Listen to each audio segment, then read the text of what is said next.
Bismillahirrahmanirrahim. Assalamualaikum warahmatullahi wabarakatuh. Salam sejahtera kepada teman-teman SDIT Al-Bahtiar dalam ceramah Ramadan Inspiratif Al-Bahtiar bersama Bunda Nurul Samsiati dengan tema yang diamanahkan kepada Bunda adalah Nuzulul Quran. Nah, teman-teman sudah tahu tentang nuzulul Quran? Pada kesempatan kali ini Bunda Nurus akan menjelaskan tentang nuzulul Quran. Selamat menyimak, selamat mendengarkan. Semoga teman-teman mendapatkan ilmu dari apa yang Bunda Nurus sampaikan. Nuzulul Quran merupakan turunnya Al-Quran. Di dalam surat Al-Alaq ayat 1-5 di sana dijelaskan. Bismillahirrahmanirrahim. Iqra bismi rabbikal ladzi khalaq. Khalaqal insana min 'alaq. Iqra wa rabbukal akramul ladzi 'allama bil qalam. 'Allamal insana ma lam ya'lam. Yang artinya, bacalah dengan menyebut nama Tuhanmu yang menciptakan. Dia telah menciptakan manusia dari segumpal darah. Bacalah, dan Tuhanmu lah yang maha mulia, yang mengajarkan manusia dengan pena. Dia mengajarkan manusia dari apa yang tidak diketahuinya. Surat Al-Alaq ini sangat mulia, menjelaskan tentang Al-Quran, tentang wahyu Allah yang pertama kali turun. Al-Quran turun secara bertahap setiap malam Lailatul Qadar. Ada yang menyebut selama 23 tahun, ada yang menyebut selama 24 tahun. Di dalam mazhab Imam Syafi'i, Al-Quran diturunkan pada 17 Ramadan selama 23 tahun, yang berbunyi, yang kami turunkan Al-Quran kepada hamba kami Muhammad Rasulullah Sallallahu Alaihi Wasallam pada malam harinya, bertemu dua pasukan pada malam 17 Ramadan. Nah, malam Lailatul Qadar itu adalah malam yang lebih baik dari 1000 bulan. Pada malam itu seluruh malaikat turun, sehingga pada malam itu banyak sekali cahaya di atas bumi. Malam Lailatul Qadar terjadi pada 10 malam terakhir bulan Ramadan. Nah, teman-teman, semoga di malam terakhir 10 Ramadan nanti kita manfaatkan yuk dengan sebenar-benarnya malam terakhir ya, agar kita nanti tergolong orang yang ahlul Quran. Nah, di sini Bunda Nurus akan menjelaskan tentang satu pertanyaan ya, siapakah ahlul Quran itu? Nah, di dalam hadis riwayat Ibnu Majah disebutkan, Anas bin Malik radhiyallahu anhu, qala Rasulullah sallallahu alaihi wasallam, innallahi ahlina minan nas. Qalu ya Rasulullah man hum? Qala hum ahlul Qur'an, ahlullahi wa khassatuh. Riwayat Ibnu Majah. Dari Anas bin Malik radhiyallahu anhu, dia berkata bahwa Rasulullah bersabda, sesungguhnya Allah memiliki keluarga di antara manusia. Para sahabat bertanya, wahai Rasulullah, siapakah mereka? Rasulullah Shallallahu Alaihi Wasallam menjawab, mereka adalah ahlul Quran. Mereka adalah keluarga Allah dan orang-orang pilihannya. Hadis riwayat Ibnu Majah. Nah, teman-teman, pada hakikatnya semua orang yang beriman kepada Al-Quran seharusnya adalah ahlul Quran. Lihatlah bagaimana Rasulullah menyeru orang-orang yang beriman agar sholat witir setiap malam dengan kalimatnya, "Autiru ya ahlul Quran." Sholatlah witir wahai orang-orang yang beriman dengan Al-Quran. Nah, teman-teman, manusia itu digolongkan berdasarkan interaksinya, intensitasnya, komunikasinya bersama Al-Quran. Di dalam Al-Quran surat Fatir ayat 32 dijelaskan di sana, kemudian kitab ini kami wariskan kepada orang-orang yang kami pilih di antara hamba-hamba kami. Lalu di antara mereka ada yang menganiaya diri mereka sendiri, dan di antara mereka ada yang pertengahan, dan di antara mereka ada pula yang lebih dahulu berbuat kebaikan dengan izin Allah. Yang demikian itu adalah karunia yang sangat besar. Manusia digolongkan berdasarkan interaksinya, komunikasinya, intensitasnya bersama Al-Quran. Ada 3 golongan manusia yang digolongkan interaksinya bersama Al-Quran. Yang pertama, zalimun linafsi, yaitu orang-orang yang menganiaya diri mereka sendiri. Mereka yang tidak memanfaatkan Al-Quran sebagai petunjuk hidupnya, bahkan mereka melanggar, bahkan mereka tidak mempercayainya, bahkan mereka sangat jauh dari Al-Quran. Mereka adalah orang-orang yang nantinya akan diazab di neraka karena mereka tidak menjadikan Al-Quran sebagai petunjuk hidupnya. Mereka lalai, mereka bersenang-senang, mereka malah mencaci maki Al-Quran, bahkan mereka tidak mau dekat dengan Al-Quran. Nauzubillah min dzalik.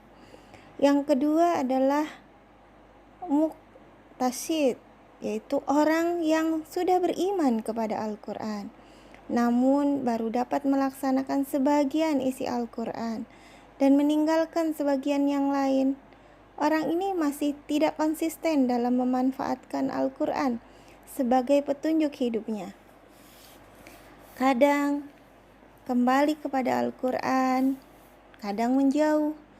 Kondisi muqtasid sewaktu-waktu dapat berbahaya karena hanya selangkah lagi menuju kezaliman. Sebaiknya dia akan berpotensi menguntungkan, berpotensi baik jika selangkah lagi menuju sabiqun bil khairat. Oleh karena itu, jangan jadikan muqtasid ini sebagai pilihan hidup. Nauzubillah min dzalik. Semoga kita dilindungi Allah dari 2 golongan tadi. Yang terakhir yaitu sabiqun bil khairat, yaitu orang-orang yang beriman kepada Al-Quran dan telah mengoptimalkan komunikasinya, interaksinya bersama Al-Quran. Mereka begitu banyak membaca Al-Quran. Al-Quran telah tersimpan di dadanya. Bahkan hafal sampai 30 juz selancar hafalan surat Al-Fatihah. Mereka faham isi Al-Quran sehingga selalu mentadaburi dan mengamalkan isinya dalam kehidupan sehari-hari.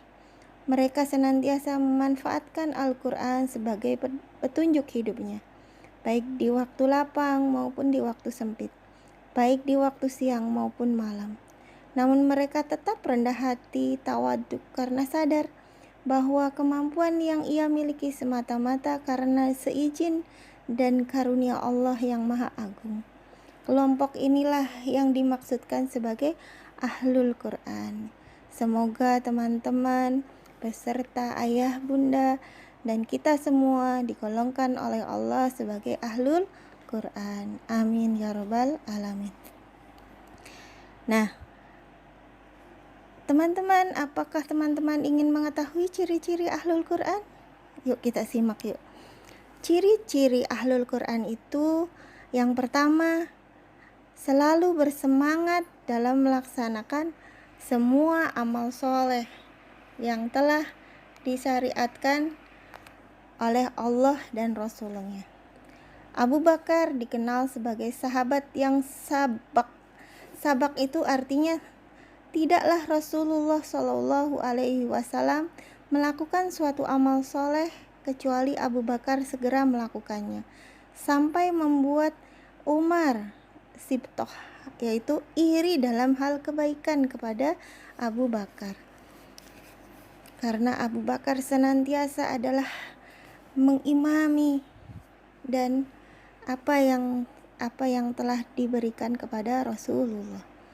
Yang kedua, tidak menyia-nyiakan kesempatan beramal soleh dengan tidak menunda-nundanya. Contohnya, setelah Umar bin Abdul Aziz dilantik menjadi khalifah, beliau ingin beristirahat.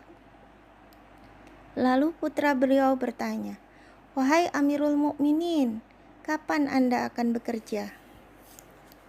Kemudian ayahnya menjawab, "Nanti sore, Nak."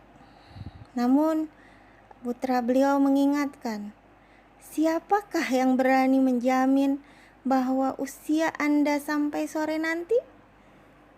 Kemudian beliau tergugah hatinya oleh nasihat putranya. Maka beliau segera bekerja dan mengurus umat, meninggalkan waktu istirahatnya.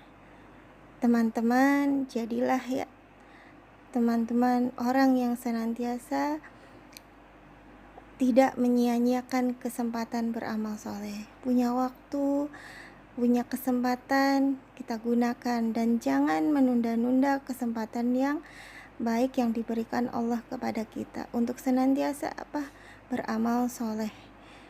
Waktu kita adalah pedang, kata Umar bin Khattab.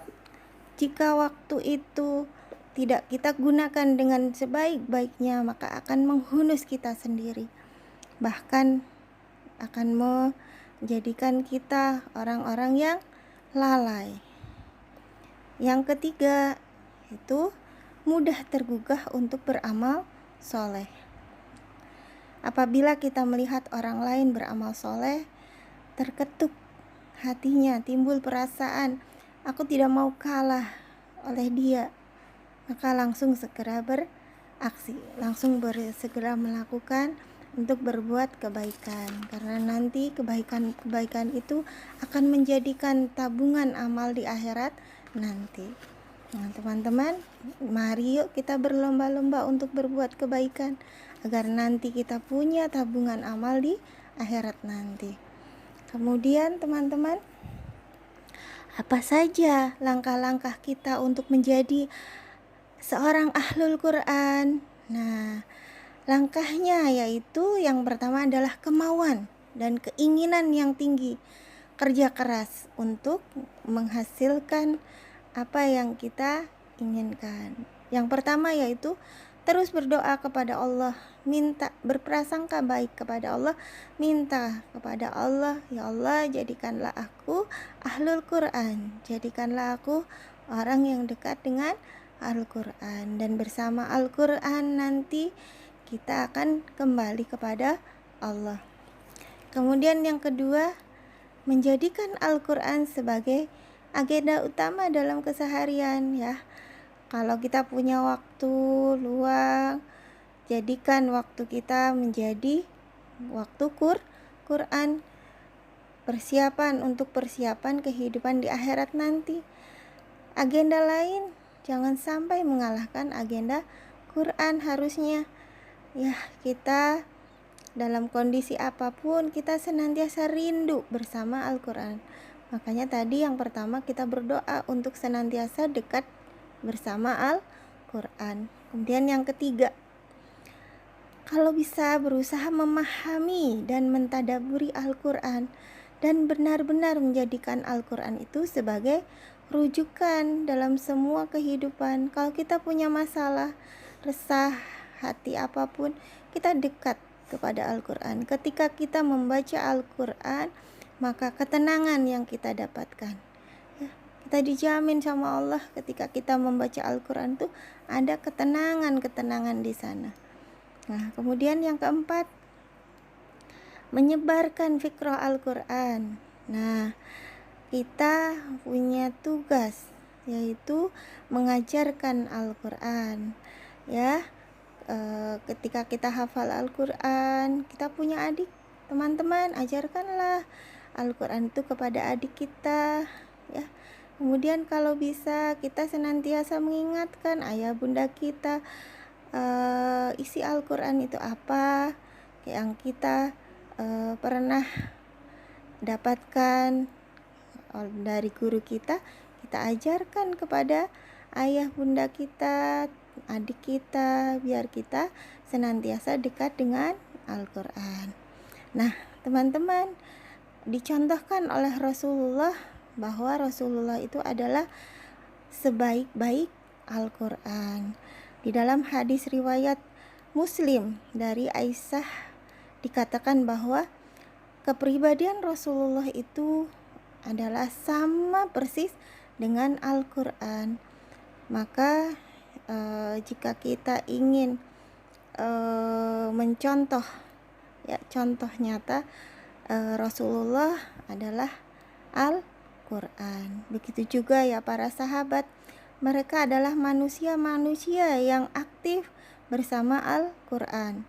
Utsman bin Affan pernah menasihatkan, mengatakan bahwa kalau saja hati kita bersih dari dosa dan syirik, maka jiwa ini tidak akan pernah puas dengan Al-Quran.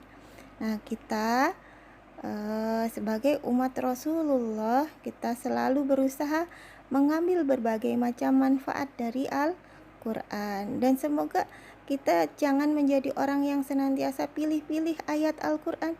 Kalau mudah kita lakukan, dan kalau tidak kita lakukan. Jangan sampai seperti itu. Al-Quran itu semua adalah pedoman, petunjuk. Jadi apa yang ada di dalam Al-Quran kita lakukan. Semoga Allah memilih kita semua, teman-teman, ayah bunda semua, kita sebagai ahlul Quran. Maha benar Allah dengan semua penjelasan yang telah Bunda Nurul sampaikan. Mudah-mudahan dapat menjadi motivasi, menjadi inspirasi buat teman-teman semua untuk kita menjadi ahlul Quran. Amin, Allahumma amin. Mohon maaf, billahi taufik wal hidayah. Assalamualaikum warahmatullahi wabarakatuh.